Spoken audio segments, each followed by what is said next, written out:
നമസ്കാരം.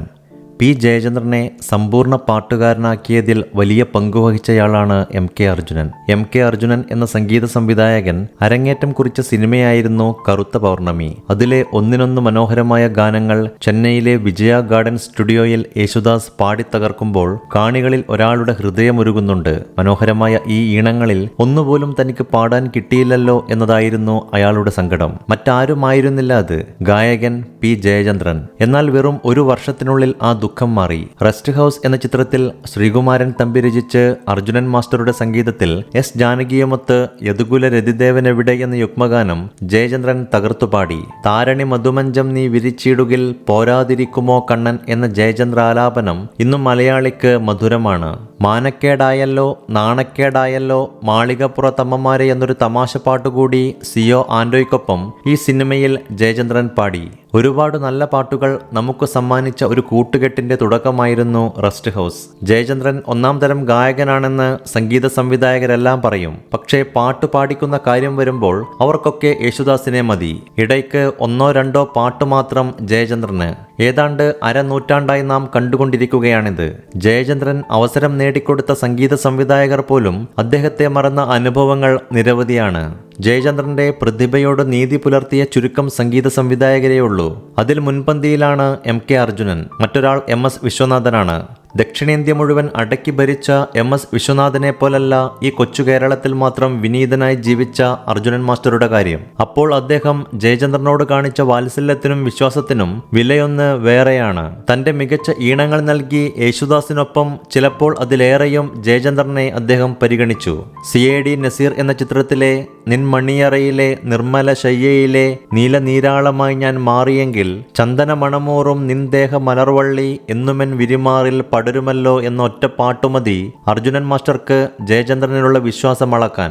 ഗാനമേളകളിലൊക്കെ ആളുകൾ പാടാൻ ധൈര്യപ്പെടാത്ത സംഗീതത്തിന്റെ സൂക്ഷ്മ സൗന്ദര്യങ്ങൾ ഉൾച്ചേരുന്ന ഈ ഗാനം പാടാൻ ഒരു ശാസ്ത്രീയ ശിക്ഷണവും ഇല്ലാത്ത ഒരാളെ നിയോഗിച്ചതിലും വലിയ ധൈര്യം എന്താണ്? സാമാന്യം ഉയർന്ന സ്ഥായിയിലുള്ള ഈ ഈണം എത്രയോ ഗംഭീരമായാണ് ജയചന്ദ്രൻ പാടിയത്. അർദ്ധശാസ്ത്രീയം, ലളിതം, ശോകം, യുഗ്മം, ഹാസ്യം, അങ്ങനെ എല്ലാ ശ്രേണിയിലും പെട്ട പാട്ടുകൾ ജയചന്ദ്രന്റെ പട്ടികയിലുണ്ട്. ഒരു പൂർണ്ണ ഗായകൻ എന്ന വ്യക്തിത്വത്തിലേക്ക് ജയചന്ദ്രന് വളരാൻ ഈ വ്യത്യസ്തത വലിയ ഗുണം ചെയ്തു. ആലാപനത്തിലൂടെ ഭാവം പകരാനുള്ള കഴിവാണ് യേശുദാസിൽ നിന്ന് ജയചന്ദ്രനെ വേറിട്ടു നിർത്തുന്ന പ്രത്യേകത. യേശുദാസ് തന്റെ പാട്ടിലേക്ക് ആസ്വാദകനെ ആവാഹിക്കുമ്പോൾ ജയചന്ദ്രന്റെ പാട്ട് കേൾവിക്കാരനിൽ ലയിക്കുന്നു. ഭാവമാണ് ഈ ലയത്തിന്റെ കാതൽ. ഈ സവിശേഷത കണ്ടറിഞ്ഞ് ജയചന്ദ്രനെ ഉപയോഗിക്കാൻ കഴിഞ്ഞു എന്നിടത്താണ് എം കെ അർജുനനോട് ഭാവഗാനങ്ങളെ സ്നേഹിക്കുന്നവർ കടപ്പെട്ടിരിക്കുന്നത്. ഉറുമ്പിൻ കൂട്ടത്തിന്റെ കടിയേറ്റുകൊണ്ടായിരുന്നു ജയചന്ദ്രന്റെ ആദ്യത്തെ സിനിമാ അഭിനയം. 1979 O രാമദാസ് സംവിധാനം ചെയ്ത കൃഷ്ണ പരുന്തായിരുന്നു ആ ചലച്ചിത്രം. സിനിമയിൽ മധുവും KP ഉമ്മറും പുതുമുഖ നായിക അംബികയും കഴിഞ്ഞാൽ യുവനായകനായി ജയചന്ദ്രൻ. അംബികയോടൊപ്പമുള്ള പ്രണയരംഗം അഭിനയിക്കുമ്പോഴാണ് ഉറുമ്പുകൾ വില്ലന്മാരായത്. അതേപ്പറ്റി ജയചന്ദ്രൻ ആത്മകഥയിൽ വിവരിക്കുന്നത് ഇങ്ങനെയാണ്: നായകനായുള്ള ഈയുള്ളവനും സുന്ദരിയായ യുവനായിക അംബികയും ചേർന്നുള്ള പ്രണയരംഗമാണ്. അടുത്ത് ചേർന്ന് നിൽക്കാനും കരം ഗ്രഹിക്കാനുമൊക്കെ ആഗ്രഹമുണ്ട്. ഡയറക്ടർ ചേർന്ന് അഭിനയിക്കാനും പറഞ്ഞു. പക്ഷേ നല്ല പരിഭ്രമം. എങ്ങനെയാ തൊട്ടും പിടിച്ചുമൊക്കെ? ഇതു നാലാൾ കാണില്ലേ എന്നൊക്കെയായിരുന്നു ചിന്ത. ഏതായാലും നായികയോടും നായകനോടും അടുത്തുകണ്ട തെങ്ങിന്റെ തടത്തിലേക്ക് ഇറങ്ങിയിരിക്കാൻ സംവിധായകൻ പറഞ്ഞു. അഭിനയം തുടങ്ങി. എന്തോ എവിടെയൊക്കെയോ നല്ല കടിയും നീറ്റലും. തെങ്ങിൻ തടത്തിൽ നിവസിച്ചിരുന്ന ഉറുമ്പിൻകൂട്ടം എന്റെ ശരീരത്തിൽ കയറി പറയാൻ പാടില്ലാത്ത ഇടത്തെല്ലാം കടി തുടങ്ങി. അടുത്തിരുന്ന അംബിക പ്രണയപൂർവ്വം പുഞ്ചിരിക്കുന്നു. വളരെ ത്യാഗഭരിതമായ എന്റെ അഭിനയ ജീവിതത്തിലെ ഉജ്ജ്വല മുഹൂർത്തമായിരുന്നു അത്. എന്തായാലും പടം പൊട്ടി പാളീസായി എന്ന് ജയചന്ദ്രൻ അടിവരയിടുന്നു. ഭാര്യയും മക്കളും മാത്രമല്ല, സിനിമ കണ്ടവരെല്ലാം ജയചന്ദ്രനെ ചീത്ത വിളിച്ചു.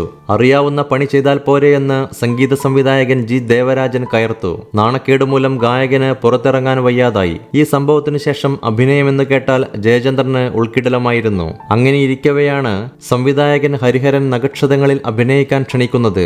ജയചന്ദ്രൻ ഞെട്ടി. ഒഴിഞ്ഞു മാറാൻ ശ്രമിച്ചപ്പോൾ ആ സിനിമയ്ക്ക് കഥയെഴുതിയ MT വാസുദേവൻ നായർ പ്രോത്സാഹിപ്പിച്ചു. ഒടുവിൽ ഒരു കൈ നോക്കാൻ ജയചന്ദ്രനും തീരുമാനിച്ചു. എന്റെ സ്വഭാവത്തോട് വളരെ ചേർച്ചയുള്ള കഥാപാത്രം, ഒരു എക്സെൻട്രിക് ക്യാരക്ടർ. അഭിനയിക്കുമ്പോൾ വാസുവേട്ടൻ അടുത്തൊക്കെ വന്നങ്ങനെ നിൽക്കും. വാസ്തവത്തിൽ ഞാനങ്ങനെ അഭിനയിക്കുകയൊന്നുമല്ലായിരുന്നു, പെരുമാറുകയായിരുന്നു. ജയചന്ദ്രൻ അനുസ്മരിക്കുന്നു. നഖക്ഷതങ്ങളിലെ അഭിനയം ജയചന്ദ്രനിലെ നടനെ പുറത്തു കൊണ്ടുവന്നെങ്കിലും പിന്നീട് ഏറെക്കാലം സിനിമയിൽ മുഖം കാണിച്ചില്ല. വി കെ പ്രകാശ് സംവിധാനം ചെയ്ത മൂന്നാം ഭാവത്തിലാണ് പിന്നീട് അഭിനയിക്കുന്നത്.